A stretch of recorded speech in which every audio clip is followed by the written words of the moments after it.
Good morning everyone. कैसे हैं आप सभी क्लास 11 के विद्यार्थी। हमारे जैक बोर्ड के प्रिय बच्चों, सीबीएसई बोर्ड के जितने भी बच्चे हैं सभी को गुड मॉर्निंग। और आज मैं आप लोगों के लिए इम्पोर्टेंट टॉपिक्स लेकर के आई हूँ। आप लोग के जितने भी चैप्टर्स हैं उनमें से कौन कौन से इम्पोर्टेंट टॉपिक्स हैं जिन्हें पढ़ करके आप अच्छा कर सकते हैं 11th क्लास के इस बार के एग्जाम।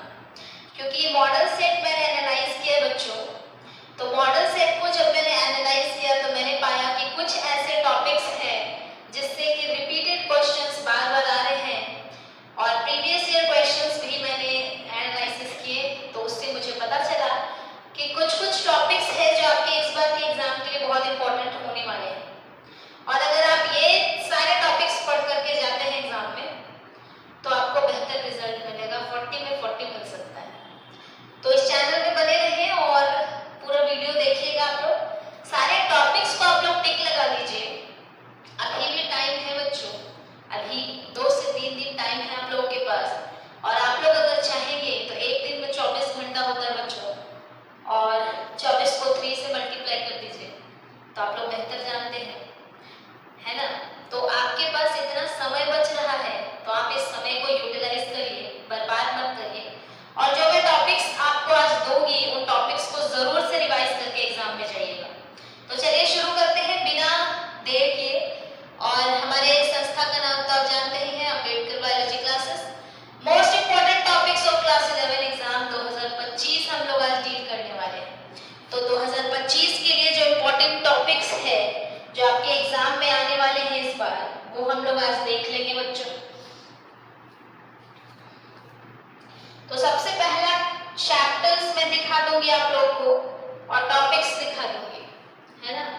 तो चैप्टर्स आपके इंपॉर्टेंट चैप्टर्स एक साइड में लिखे हुए होंगे, आप लोग स्क्रीनशॉट मार लेंगे और उसके बाद इसमें आप लोग जो इंपॉर्टेंट टॉपिक्स मैंने दिया है उन टॉपिक्स को आप लोग जरूर से देख लीजिएगा। देखिए, कहा जाता है कि 1 मिनट भी बहुत कीमती होता है बच्चों, और आप लोग के पास अभी 3 दिन का समय बच रहा है, तो एक मिनट को बर्बाद नहीं जाने दीजिए।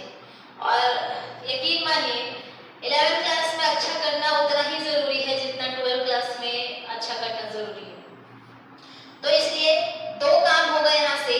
आप लोग पहले ये सब टॉपिक्स पढ़ लेंगे तो सबसे अच्छी बात होगी कि आप लोग को इन सभी टॉपिक्स की जानकारी भी हो जाएगी, और दूसरी बात आपका एग्जाम भी बहुत अच्छा चला जाएगा। ठीक है, तो चलिए देखते हैं टॉपिक्स चैप्टर वाइज। तो फर्स्ट चैप्टर आपका क्या है, देखिए plant kingdom. First chapter is plant kingdom, और प्लांट किंगडम में आपको मॉसेस पढ़ के जाना है, जिम्नोस्पर्म्स पढ़ के जाना है और एंजियोस्पर्म्स पढ़ के जाना है। नेक्स्ट आपका टॉपिक है बायोलॉजिकल क्लासिफिकेशन। बायोलॉजिकल क्लासिफिकेशन में आपको फंगी पढ़ के जाना, जरूर से पढ़ के जाएगा। फंगी से 2 क्वेश्चंस है आपके एग्जाम में।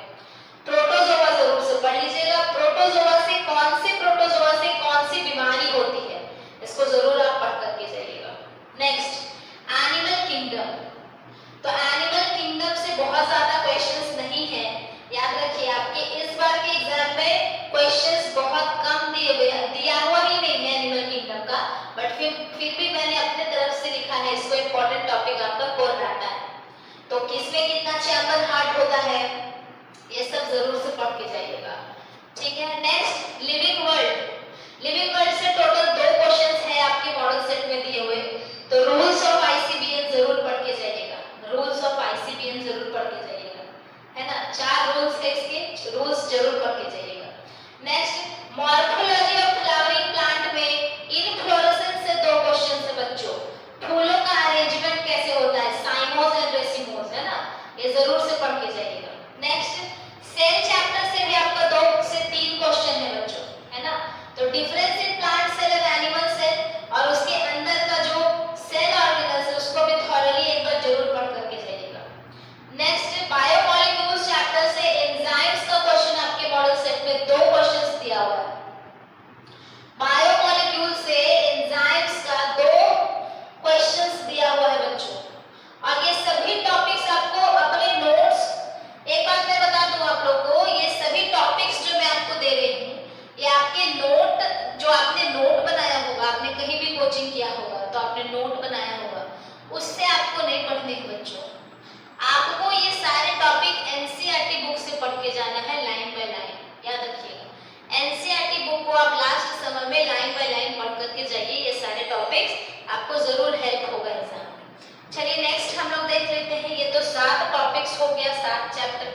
नेक्स्ट 8 नंबर चैप्टर आपका फोटोसिंथेसिस। मैं आपको बता दूं बच्चों कि फोटोसिंथेसिस चैप्टर जो है, फोटोसिंथेसिस जो चैप्टर है वो प्लांट फिजियोलॉजी के अंदर आता है और सिर्फ प्लांट फिजियोलॉजी से आपका टोटल 9 क्वेश्चंस पूछा गया है मॉडल सेट क्वेश्चन में।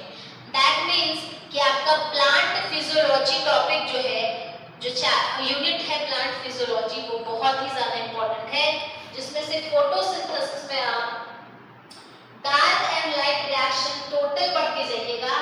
इसमें कौन सा रिएक्शन कहाँ होता है, क्लोरोप्लास्ट के डबल मेम्ब्रेन से लेकर थैलाकोइड्स तक और PS1 से PS2 का पूरा सिस्टम डीपली पढ़ करके जाइएगा आप लोग। नेक्स्ट क्वेश्चन, नेक्स्ट चैप्टर आपका है प्लांट ग्रोथ एंड डेवलपमेंट। इसमें हार्मोन से 3 क्वेश्चंस पूछे गए हैं, तो आप जरूर से इसको पढ़ करके जाइएगा।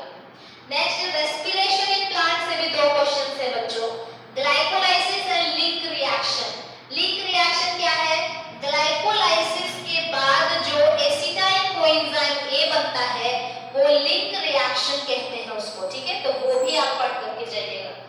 नेक्स्ट आपका जो है वो है केमिकल कोऑर्डिनेशन एंड इंटीग्रेशन। तो केमिकल कोऑर्डिनेशन एंड इंटीग्रेशन से आप हार्मोन एक्शन, उसका हार्मोन का एक्शन जो दिया हुआ है आपके एनसीईआरटी बुक में, उसका पूरा डायग्राम आप देख करके जाएंगे। नेक्स्ट आपका चैप्टर है breathing and exchange of gases. तो इसमें रेस्पिरेटरी वॉल्यूम से आपका क्वेश्चन पूछा गया है, इसको जरूर पढ़ लीजिएगा और इस चैप्टर में जितने डायग्राम है वो सभी आप देख लीजिएगा। नेक्स्ट आपका 13 है excretory products and there elimination.